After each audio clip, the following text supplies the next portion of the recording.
6 semanas de duración. Sin embargo, he encontrado otras. Por ejemplo, la AMS maneja que una otitis media de más de 2 semanas ya se considera crónica y en otras bibliografías incluso dicen que es hasta 3 meses. Entonces no sé realmente cuál sería. Para fines de México, por la GPS estamos manejando 3 meses. Aquí, mira, hay un concepto bien definido de la otitis media crónica y es que debe existir ahora sí perforación timpánica. Eso es muy, muy, muy específico y nos divide ya entre la otitis media crónica serosa, la supurativa, por ejemplo, y bueno, son tres en la clasificación. Para no ahondar más, porque eso nos los vas a explicar ahorita, pero aquí la característica principal es eso, de que ya existe una lesión timpánica. Esa lesión timpánica es importante porque es lo que nos va a generar también sus complicaciones, como el colesteatoma. Sin embargo, el tiempo de evolución efectivamente en las bibliografías cambia. La GPS, que la verdad le falta actualización, pero es lo que tenemos que basar en criterio en México, es 3 meses. Entonces sería el concepto que nosotros vamos a manejar para no variar, así que para no complicarnos. Ok. Y bueno, ahora sí, hablando más sobre la clasificación, bueno, vamos a tener otitis medias crónicas, que va a ser la otitis media crónica supurativa o la secretora, y la supurativa a su vez se va a subclasificar dependiendo de la perforación timpánica. Vamos a tener la perforación central y esta va a ser dada en la pars tensa. No va a haber afectación del anulus timpánico ni el periósteo del martillo. Y en la marginal sí va a haber una afectación del anulus, se va a situar en la pars flácida o puede afectar el periósteo del martillo. Hablando sobre las perforaciones marginales, estas a su vez las podemos subclasificar en dos formas clínicas, que sería con colesteatoma y sin colesteatoma. Y aparte, en las formas que tienen colesteatoma, bueno, si se presenta, esta puede ser de una manera congénita o una adquirida. Y la más frecuente va a ser la adquirida. Se menciona que la congénita es muy, muy infrecuente. Muy bien. Aquí de la clasificación, no complicarnos. En sí son 3 tipos. La primera, la más sencilla, incluso algunas bibliografías no la consideran tanta porque pues pasa subdiagnosticada, es la simple. Lo que pasa es que una parte de los diagnósticos para otitis media crónica es la otorrea. O sea, es de que así es como te das cuenta de una otorrea crónica continua, salida de líquido. Sin embargo, en la simple, esa es la definición característica, que es una perforación timpánica, pero sin exudado. O sea, no va a haber otorrea. Simplemente persiste la perforación timpánica, esta no cicatriza. No cicatriza porque se repitilicia por el epitelio externo del tímpano, el parte del orificio, y queda permeable permanentemente. Se vuelve un mecanismo protector en sí, porque a través de ese orificio en el tímpano, la presión interna del oído medio permanece ya controlada. Función que tocaba la trompa de Eustaquio, pero que por problemas de disfunción, que son parte del componente fisiopatológico de la otitis media crónica, pues no tiene un adecuado funcionamiento. La secretora es un exudado, pero no infectado. Ya es una otorrea crónica, pero es un exudado que generalmente es no infeccioso. Y la supurativa ya propiamente ya estamos hablando de un proceso inflamatorio que es generado por una infección. Aquí los agentes causales cambian mucho. Bueno, nos va a explicar la compañera, pero recuérdenme que la otitis aguda es muy similar a las vías aéreas respiratorias altas. O sea, estamos hablando que estreptococo, Haemophilus influenza y Moraxella catarrhalis como principales agentes en la otitis media aguda. Pero en la otitis media crónica esto cambia. Son todavía bacterias anaerobias, pero aquí ya involucra Staphylococcus aureus y a pseudomonas. Acuérdense que acaba en S, siempre se les dice pseudomonas. Entonces, volviéndose los agentes más comunes, no siendo los únicos, porque aquí incluso ya entran hongos como aspergillus. Pero sí, sí hay que entender que aquí ya hay un cambio en esto y es importante conocer esto para saber los tratamientos. Muy bien, chicos, entonces continuemos. Ya la supurativa es la división, como nos menciona la doctora, que es la más sencilla, que sería perforación central y marginal. La marginal se asocia al colesteatoma, ya. ¿De acuerdo? El colesteatoma es congénita y adquirida, como dijo la doctora. Adelante. Sí. Y hablando más sobre el colesteatoma, pues este lo podemos definir como un tipo de pseudotumor que va a Ujú. ser epitelial y va a ser de origen inflamatorio y este va a crecer en el oído medio. Va a tener partes de tejido de granulación. ¿Sí? Bueno, hablando de la incidencia de la otitis media crónica, dice que no se va a conocer con exactitud en la población general, pero que se va a presentar en el 0.5% de las personas mayores de 15 años y en torno al 4% algún tipo de perforación timpánica. Y la distribución entre edades y sexos es homogénea. Hablando un poco sobre los factores de riesgo, bueno, vamos a tener factores anatómicos y factores infecciosos e inmunológicos. Hablando sobre los factores anatómicos, estos pueden ser algunas malformaciones craneofaciales, como la hendidura velopalatina, inclusive alteraciones mandibulares, el síndrome de Down, algunas neoplasias nasofaringeas, y importante que en la edad pediátrica, ante la falta del desarrollo, pues la trompeostaquia puede estar corta o de manera horizontal, lo que va a favorecer este tipo de otitis, así como factores infecciosos e inmunológicos como las alergias, un síndrome de discinesia ciliar, fibrosis quística y las infecciones de repetición. Y como podemos ver aquí en la imagen, podemos ver la trompa de Eustaquio normal, una trompa de Eustaquio demasiado corta, demasiado abierta, lo que nos puede causar un factor de riesgo para poder tener este tipo de otitis. Muy bien. Aquí agregar no está contemplado clásicamente, más que nada porque se asocia al cáncer, pero un factor que se debe agregar, que de hecho es el único factor externo conocido, diferente al infeccioso, es la radioterapia. La radioterapia de cabeza y cuello puede generar pérdida de la permeabilidad, disfunción ciliar y estenosis de la trompa de Eustaquia, y esto también se puede asociar al desarrollo de la otitis media crónica. Ese también es un punto extra que no está contemplado clásicamente, pero que se está viendo más asociado a este tratamiento. Muy bien. Ujú. Y ya hablando sobre la etiopatogenia, se menciona que principalmente van a ser microorganismos anaeróbicos o gram negativos, a diferencia de la otitis media aguda. Ujú. Y aquí vamos a encontrar Pseudomonas aeruginosa, Staphylococcus, Proteus, o inclusive se menciona que podría ser causado por algún hongo oportunista. Sí. Aquí agrego Staphylococcus aureus es aerobio, no es, el aerobio es el único del Mm. grupo que es aerobio. Pseudomonas es aerobio facultativo. Ya de ahí en fuera, Proteus mirabilis, E. coli son también presentes, pero son menos frecuentes. Los dos más frecuentes es Pseudomonas por mucho y Staphylococcus aureus, ¿ok? Y del hongo oportunista más comúnmente Aspergillus. Sin embargo, hay otros que también pudiesen estar asociados. Eh, pues es prácticamente la patogenia que debemos conocer. Aquí, por estas características, el tratamiento antibiótico cambia, variará. Ya los betalactámicos como la amoxicilina ya no son tan primera línea como antes. Adelante, doctora. Sí.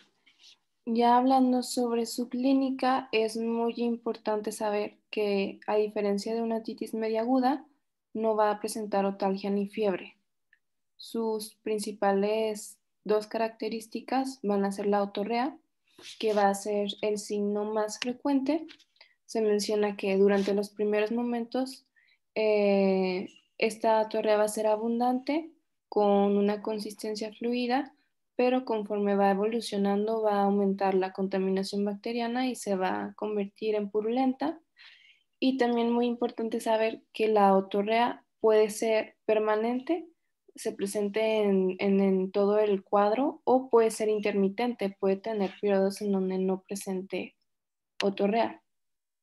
Y en casos ya más avanzados, nosotros podemos detectar una hipoacusia de conducción, esto debido a los procesos fibróticos de las articulaciones de cadena y su interrupción, y pues la pérdida protectora del tímpano y también pues obviamente la función propia de este. Va a haber una hipoacusia de conducción. ¿Sí? Y en la exploración física nosotros vamos a hacer una otoscopía, vamos a aspirar los detritus para poder observar bien, y se va a caracterizar por la presencia de una perforación timpánica. Esta puede ser central o marginal y va a tener lesiones inflamatorias o tejidos de granulación. Y en esta imagen nosotros podemos ver señalado con una M las posibles ubicaciones de una perforación marginal. Eh, este es el annulus, como les mencionaba, puede afectar puede afectar la pars flácida, que está con una PF, y en la letra C nosotros podemos ver una localización clásica de una perforación central que va a estar en la pars tensa, que es toda esta. ¿Sí? Es lo que nosotros podemos observar. Por ejemplo, aquí tenemos una otitis media crónica con una perforación central, que sería todo esto. ¿Ok? Y al lado, nosotros tenemos también una otitis media crónica, pero va a ser supurativa. Esta va a tener una perforación marginal, pues está afectando a la pars flácida y parte del ánulus, y un colesteatoma que está señalado con el número 1, que es esta epitelización anormal. ¿Sí? Sí, el colesteatoma se define fácilmente como un tumor benigno. Son células que están migrando a un área donde no estaban, pero esto es debido a que se rompe la solución de continuidad timpánica. Sucede solamente en la perforación marginal ya por la cercanía. En la central no, o sea, la repetilización solo es hacia el interior del orificio, ya más de ahí no puede. Pero aquí por la continuidad ya con el canal, fácilmente pueden migrar, por eso se forma. Y es un tumor benigno en sí. El problema es que aumenta el riesgo de complicaciones, incluyendo una que es la principal que nos preocupa por frecuencia en la otitis media crónica, que serían las mastoiditis. Adelante. Sí. Y ya hablando sobre la hipoacusia, para recapitular un poco, va a ser una hipoacusia de transmisión, porque esta va a ser propiamente aquí, en este lugar, en el oído medio. No va a haber afección neurosensorial, a menos de que se dé una complicación, ¿verdad? Y en nuestra exploración, nosotros vamos a tener un RINE negativo, en donde va a escuchar mejor por la vía ósea. Obviamente no va a ser por la vía aérea por la perforación timpánica, y en la prueba de Weber va a haber una lateralización al oído afectado, y esto va a ser característico de la hipoacusia transmisiva, y esto se hace con el diapasón. No sé si recordemos de las clases pasadas de otorrino. Igual nosotros podemos pedir una audiometría tonal para confirmar esta hipoacusia transmisiva, recordando, este sería el rango de audición normal. Sí ven mi puntero, ¿verdad? Sí. Ok. Y conforme va bajando, pues ya se va viendo el grado de pérdida, que se divide en leve, moderada, severa y profunda. Como podemos ver en esta audiometría tonal, con este símbolo significa vía ósea, el círculo o la X, dependiendo de qué oído estemos hablando, va a ser la vía aérea. Y como podemos ver, está significativamente más baja que la vía ósea, porque es la que se encuentra afectada. ¿Sí? Y bueno, ya propiamente hablando sobre su diagnóstico, se menciona que este va a ser fundamentalmente de manera clínica. Lo vamos a ver en la exploración, en la anamnesis y muy importante pues la exploración otoscópica, ¿verdad?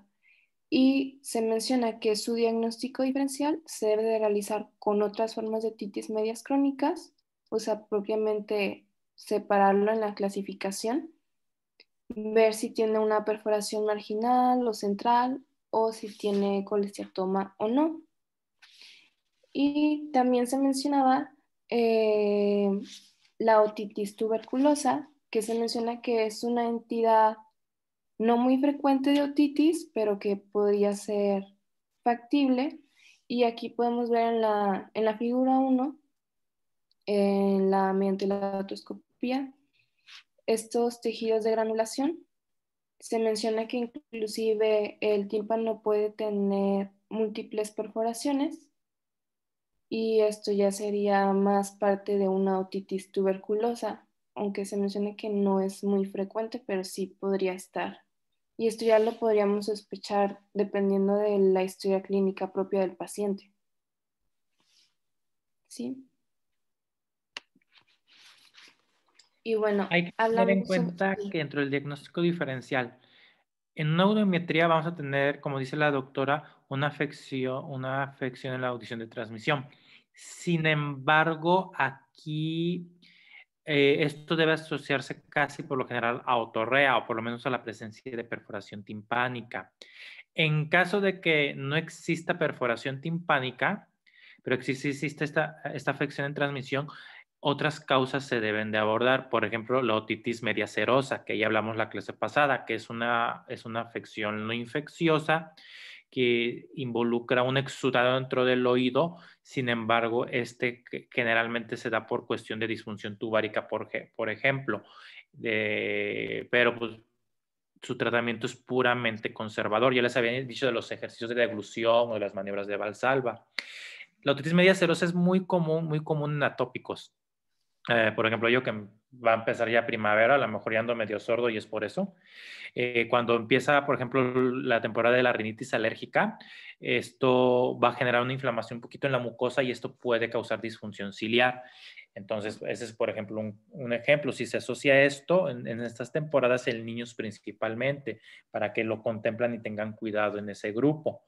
Se confunde clínicamente a veces con la otitis crónica, mal confundido porque pues no hay otorrea, ¿verdad? Y es el principal síntoma, curiosamente. Pero por eso es más bien porque está mal definido por lo que lo aborda. Para que sea una otitis crónica, tiene que haber perforación timpánica, ¿ok? Y consiguientemente una otorrea. En la otitis media serosa, el síntoma principal es la sordera. Casi no cursa con otros síntomas más que eso. Puede cursar con algo que se llama plenitud aural, que es la sensación de que los oídos están llenos o tapados. Yo creo que a varios les ha pasado, pero más allá de eso, la sordera es el único síntoma, por eso son cuadros diferentes.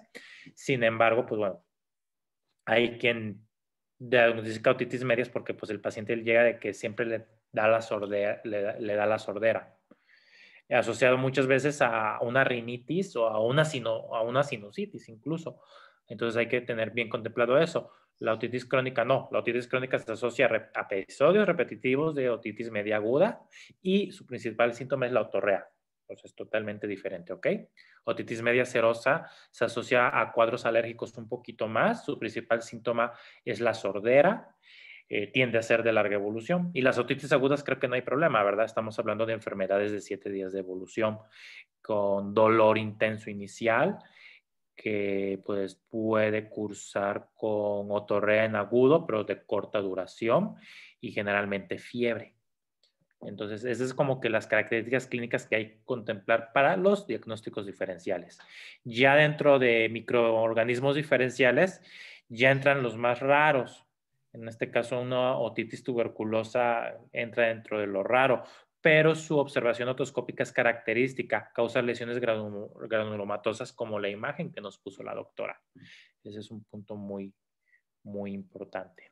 Adelante. Sí. Y ya siguiendo con las complicaciones, pues bueno, el mecanismo más habitual en cómo se van a dar estas complicaciones van a ser mediante la erosión ósea, que va a ser este mecanismo es el más habitual en las otitis medias agudas y casi el único en las otitis crónicas. Y se menciona que los gérmenes patógenos van a pasar del oído medio al interno o a los espacios subaracnoideos y ya nos va a causar este tipo de complicaciones. Las complicaciones nosotros lo podemos dividir en extracraneales y intracraneales.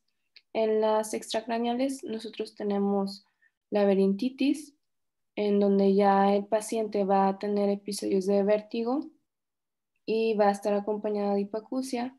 También puede presentar fístulas perilinfáticas, que igual va a ser caracterizado por vértigos de segundos o minutos, pero van a ser de duraciones fluctuantes con hipoacusia. Mastoiditis coalescente, un absceso subperióstico, petrocitis, parálisis facial periférica, que bueno, ya se va a presentar como una pérdida de la movilidad facial en la mitad de la cara ipsilateral. ¿Sí? Y tenemos las complicaciones intracraneales. Estas ya van a ser meningitis, absceso cerebral, absceso subdural, absceso epidural, tromboflebitis del seno lateral.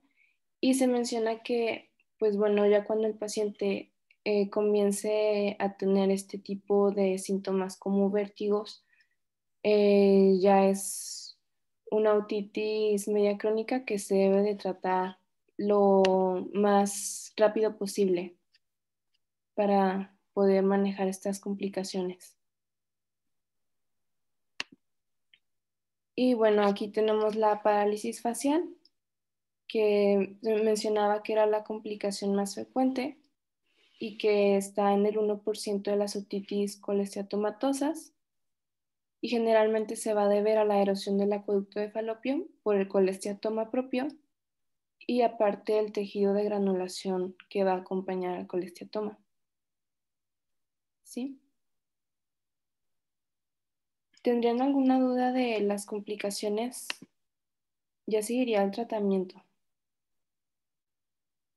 Muy bien. No, doctora, continúa. Aquí nada más agregamos que la principal siempre va a ser colesteatoma, ¿ok? A partir de ya, las demás pueden venir. Pero si realmente pues el colesteatoma se asocia a la afección de la pars flácida, yo es lo que agregaría. Nada más. Así que continúa, doctora. Ok. Va a seguir mi compañero Alex con el tratamiento. Ok.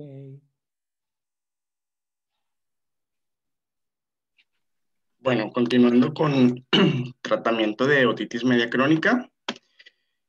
Bueno, la literatura nos marca que si bien igual es una infección, como ya sabemos, los agentes etiológicos implicados son diferentes, entonces va a cambiar un poquito en el manejo en la vía y aparte del antibiótico que vamos a usar. Pero se hacen estas recomendaciones para tratar la otitis media crónica. Ha sido frecuente el oído con aspiración de secreciones, esto bajo microscopio óptico y realizado, por supuesto, por un otorrino, porque los otros los médicos que no son otorrinos no tienen pues el microscopio que es especializado. Aplicación de gotas ópticas con antibiótico, ahorita vamos a ver cuáles. Antibióticos sistémicos de amplio espectro, sí siguen siendo de lo que ya hemos hablado, pero pues sí cambian, aunque no tienen tanta acción porque, por ejemplo, si hay una afección, por ejemplo, en mastoides, no tienen penetrancia hacia la mastoides, entonces por eso es que se prefieren más las gotas tópicas. Cauterizaciones de la mucosa o alrededor de la perforación timpánica, y esto sobre todo cuando encontramos un colesteatoma, que como sabemos es ya la afección en la periferia hacia el anulus, aquí es de vital importancia. Mantener un oído seco con mucosa de oído, normal. Esto al examinarlo, y si está la mucosa normal, se procederá a hacer una timpanoplastía con injerto, que ahorita les voy a mencionar.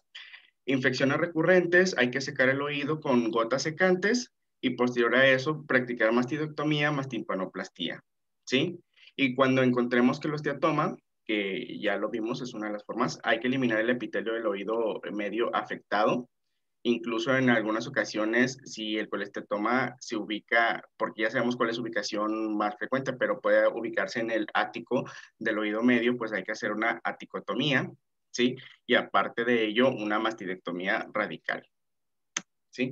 Ahora, entonces, hay que succionar, en una consulta, por ejemplo, cuando se acuerdan que íbamos a Otorrino, al hospital, la doctora hacía succión de material purulento, esto bajo microscopio y con pues, equipo especializado.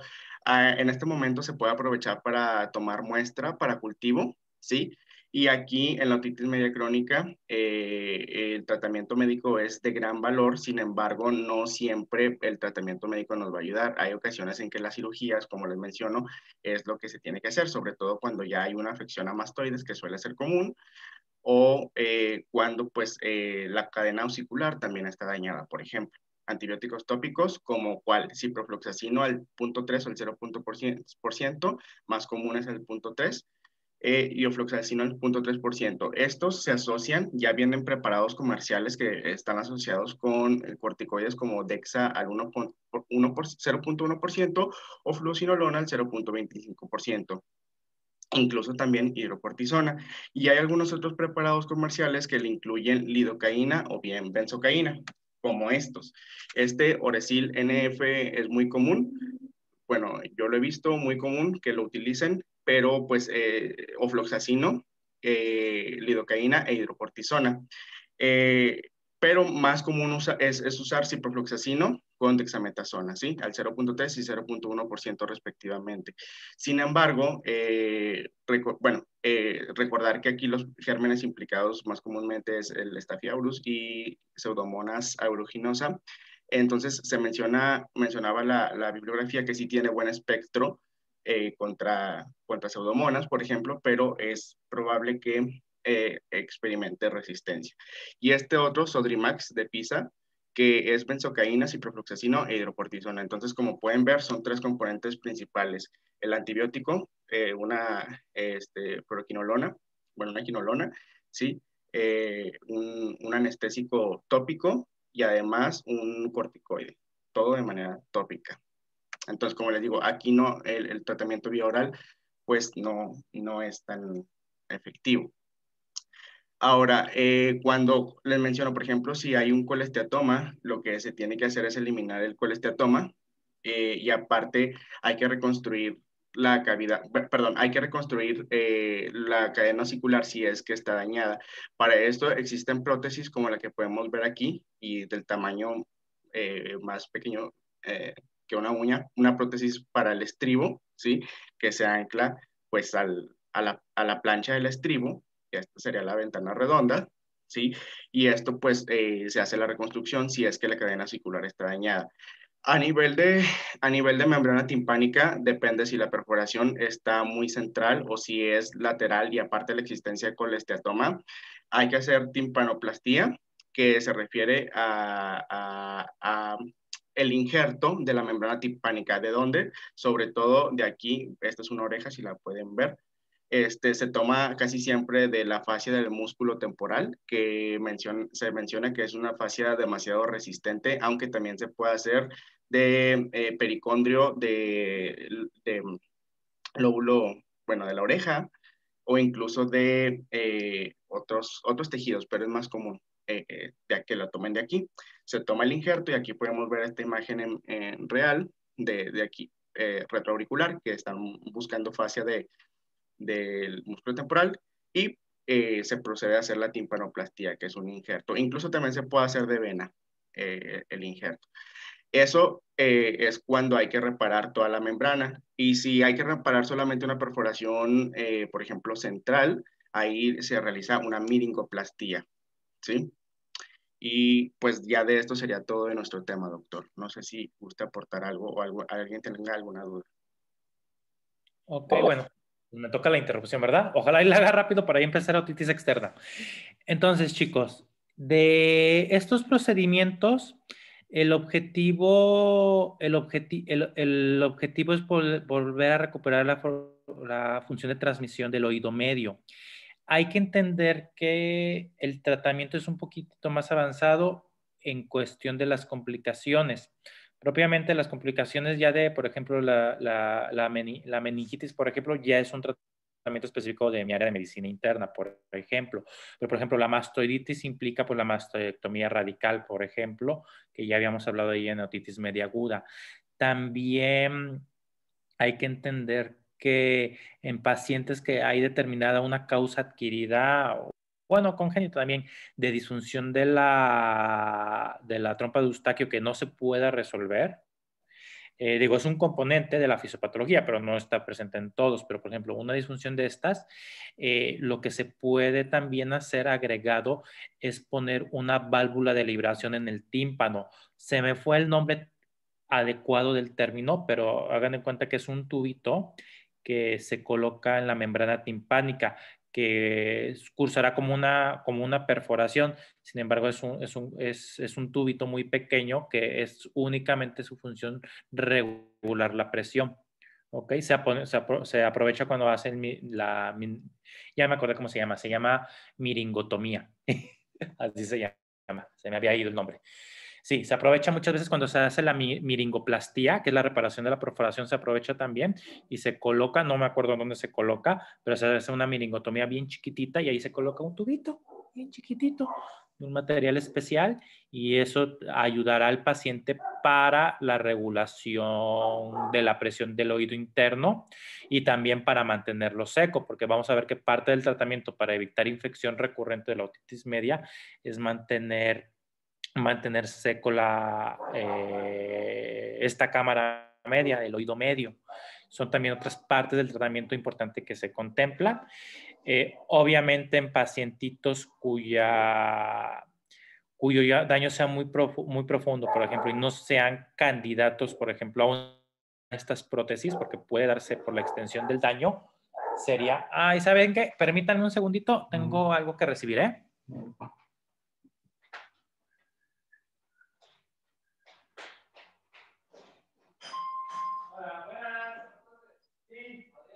Sí, aquí es.